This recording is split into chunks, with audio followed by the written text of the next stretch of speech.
Hello everyone, I welcome you all in your business studies class. We were discussing about marketing management. Today we will discuss about marketing philosophies. तो देखो marketing का अब तक basic तो discuss किया, अब इसकी डिफरेंट फिलॉसफीज को डिस्कस करना है। तो फर्स्टली तो ये बात कर लेते हैं कि फिलॉसफी होती क्या है। What is philosophy? हम सुनते हैं ना कि इस पर्सन की ये फिलॉसफी है लाइफ को लेकर। Basically philosophy is simply a idea about something, कि किसी चीज़ के बारे में आपकी सोच क्या है, आप उसके बारे में क्या आइडिया, क्या थॉट रखते हैं, क्या विचार रखते हैं, दैट इज़ फिलॉसफी।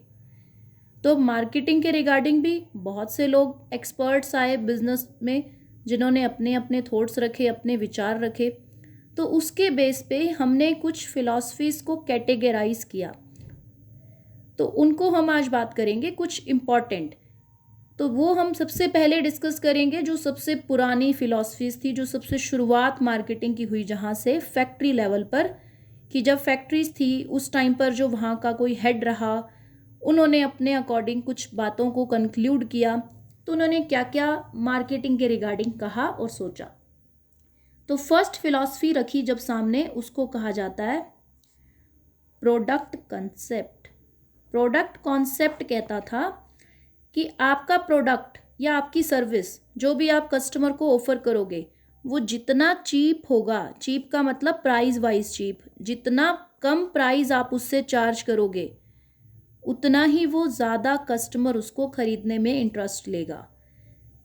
बाकी किसी चीज़ पर ध्यान नहीं दिया कि क्वालिटी अच्छी हो ना हो, प्राइस कम रख दो और उसको डिफरेंट प्लेसेस पर जो है वो अवेलेबल करा दो, जिससे क्या हो, कस्टमर को कहीं ज़्यादा दूर जाना ना पड़े। क्योंकि ज़्यादा दूर जाके परचेज करेगा तो एक तरह से कस्टमर का तो एक्सपेंस बढ़ गया, फिर तो उसको वो चीप प्राइस से भी कोई मतलब नहीं। तो ज़्यादा से ज़्यादा जगह पर अवेलेबल कराओ और प्राइस कम से कम रखो। ये प्रोडक्ट कंसेप्ट कहता था मार्केटिंग के बारे में, कि आपने अगर अपनी सेल बढ़ानी है तो अब आप यहाँ पर प्राइस कैसे कम रखोगे, कि आप ज़्यादा से ज़्यादा प्रोडक्शन करो, मोर प्रोडक्शन होना चाहिए, ये मेन फोकस रहता था, जिससे कि लो कॉस्ट ऑफ प्रोडक्शन आएगी और डिस्ट्रीब्यूशन सिस्टम आपका जो है वो परफेक्ट होना चाहिए, कि ईजिली अवेलेबल हो, कस्टमर को ज़्यादा दूर ट्रैवल करके ना जाना पड़े, और आपका कंट्रोल होना चाहिए पूरा आपके प्रोडक्ट सर्विसेज की डिस्ट्रीब्यूशन पर। तो इससे क्या है, अब इसका एंड पॉइंट जो था वो क्या टच करना था, कि हमें जो प्रॉफिट इंक्रीज करना है वो कैसे करना है, मैक्सिमम प्रोडक्शन करके, कि हम ज़्यादा से ज़्यादा प्रोडक्शन करें जिससे हमारी ना कॉस्ट कम आए। क्योंकि ज़्यादा प्रोडक्शन होगा तभी तो पर यूनिट पर प्रोडक्ट कॉस्ट कम आएगी। तो ये इनका मेन एंड पॉइंट रहता था कि हमारा एंड गोल ये होना चाहिए। अब इसके बाद फिर थोड़ा थोड़ा आगे रिवाइज हुए कंसेप्ट। तो नेक्स्ट जो कंसेप्ट निकल करके आया वो था प्रोडक्शन कंसेप्ट।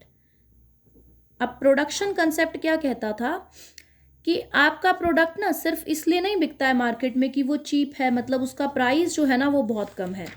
कस्टमर जो है वो कई बार क्वालिटी पर भी फोकस करता है, क्योंकि कुछ कस्टमर ऐसे भी होते हैं जो प्राइस पे करने की एबिलिटी जो है वो रखते हैं, लेकिन उनको क्वालिटी, उनकी जो है वो मेन डिमांड रहती है कि हमें अच्छी क्वालिटी का प्रोडक्ट चाहिए।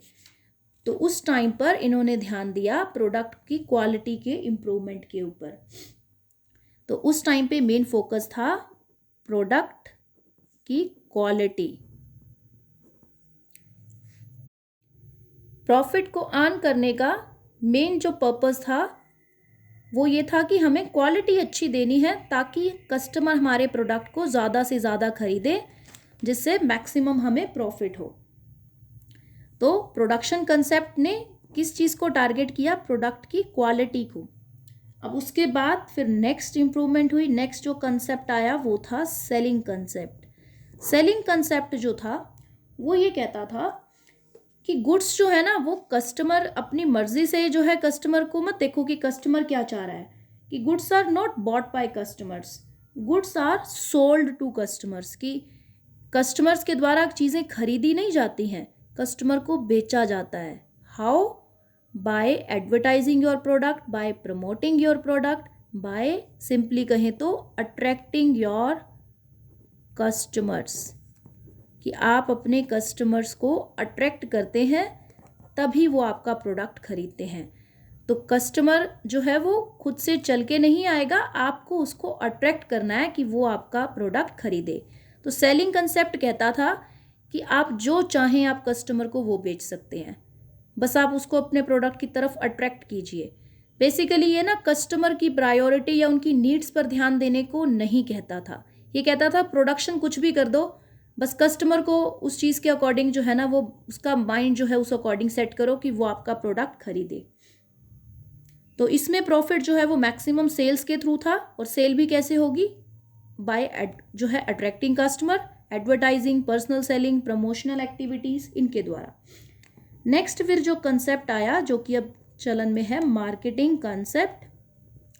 मार्केटिंग कंसेप्ट कहता था कि कस्टमर वो नहीं खरीदेगा जो आप उसको बेचना चाहते हो, कस्टमर अपनी नीड के अकॉर्डिंग डिमांड चाहता है, तो कस्टमर को वो बेचो जो वो खुद चाहता है, यानी कस्टमर की नीड्स के ऊपर ध्यान दो कि वो क्या चाहता है, वो क्या खरीदना चाहता है, उसकी ज़रूरत के हिसाब से प्रोडक्शन करो।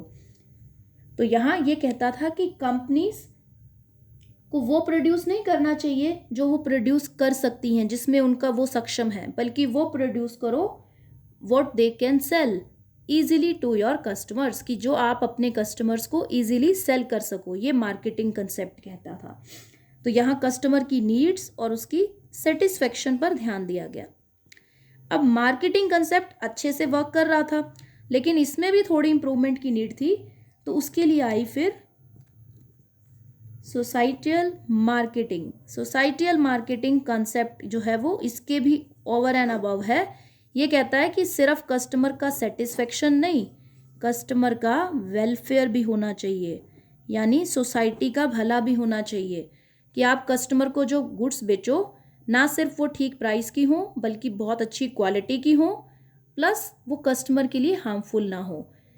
अगर कोई ऐसा प्रोडक्ट भी है तो उस पर बाकायदा लिखा होना चाहिए कि वो हेल्थ के लिए हजार्डियस है, ताकि कस्टमर अवेयर हो जाए।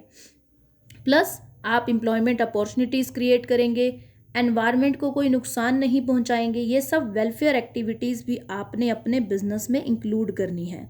तो इसको कहा जाता है सोसाइटियल मार्केटिंग कॉन्सेप्ट। तो इस टाइम पे जो मार्केटिंग कंसेप्ट हैं वो दो फॉलो किए जाते हैं, मार्केटिंग कंसेप्ट या सोसाइटियल मार्केटिंग।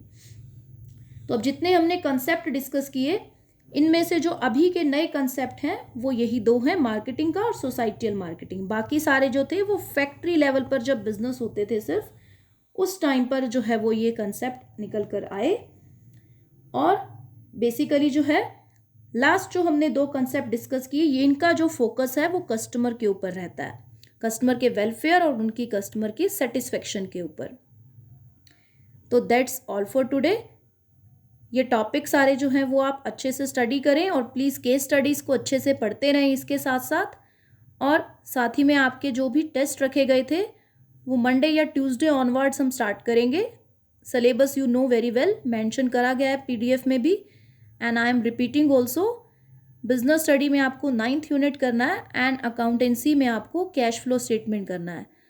तो मोस्ट प्रोबेबली ट्यूसडे ऑनवर्ड्स हम इनको स्टार्ट कर देंगे ऑन इवनिंग शिफ्ट। ऑनलाइन होगा, ऐप में होगा आपका टेस्ट। तो keep it in your mind and start your revision also. Thank you so much.